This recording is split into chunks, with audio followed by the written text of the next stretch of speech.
Hello everyone, this is Lewis. Welcome to the channel. And if this is your first time here, thank you for checking us out. The purpose of this channel is to share some useful information with you, and hopefully this will give you some positive energy to enjoy your day. Now, today I'm going to tell you a story about a medical scare that I had. That really had me thinking.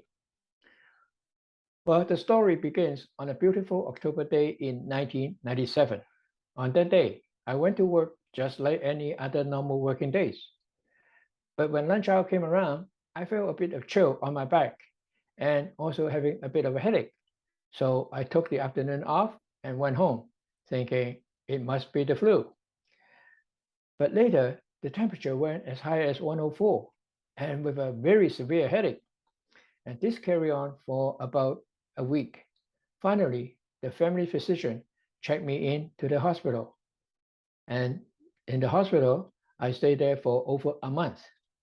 But during that month, I must have seen at least 10 or more different specialists trying to figure out what was wrong with me. Finally, the attending physician advised me that I should get my affairs in order because I may not have too many days left.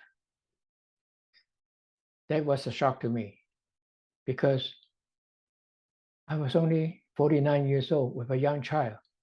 I believe I was too young to die.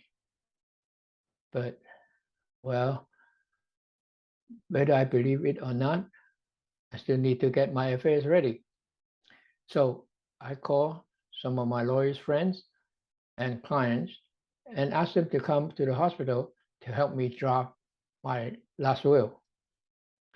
Well, guess what? Nobody wants to come. Finally, I found a young lawyer.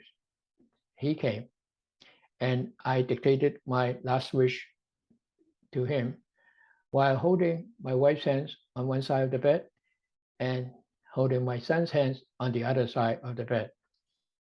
I never forget that moment.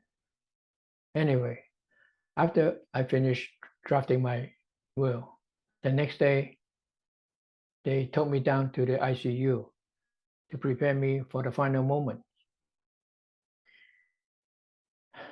But believe it or not, on that day, they took me down at 6 o'clock in the morning. And by 11 a.m. the same morning, I suddenly felt well again.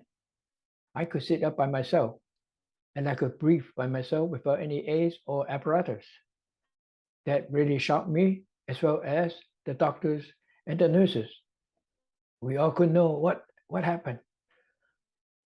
Anyway, to make a long story short, I walked out of the hospital after 2 days. This medical scare made me realize that drafting a will in advance before it is too late is very important. Since then, I've been telling my clients it is not just simply going to the lawyers to make a simple mirror will. I encourage them to discuss the details of their last wish among themselves before going to the lawyers. Now, here are some of the important issues that I think you need to consider and address. If you are planning to name your child or your children to be the executors of your will, then you need to make sure they have the time to handle it. Because sometimes clearing an estate could take months or even years. And they also need to have certain legal knowledge to handle the estate as well. Otherwise, I would suggest naming a corporate executor, such as a bank or trust company, to be the executor will work better. Now, also naming someone as a trustee for your estate. That person needs to have investment knowledge as well.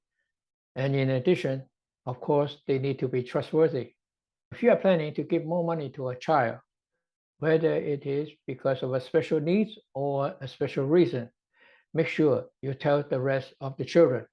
If you do not address this with other children ahead of time, it could cause bitterness among them and sometimes could lead to litigation and breakup of the family. If you are in a second or a third marriage, make sure your will does not have conflict among the children. The old saying, equal does not mean fair, and unequal does not mean unfair. In other words, There is never can be equal and fair all the time. It is not a good idea in making frequent changes to your will just because your relationship with a child or their spouse changes. Now, of course, I understand you may not wish to discuss your will with your children while you're still alive.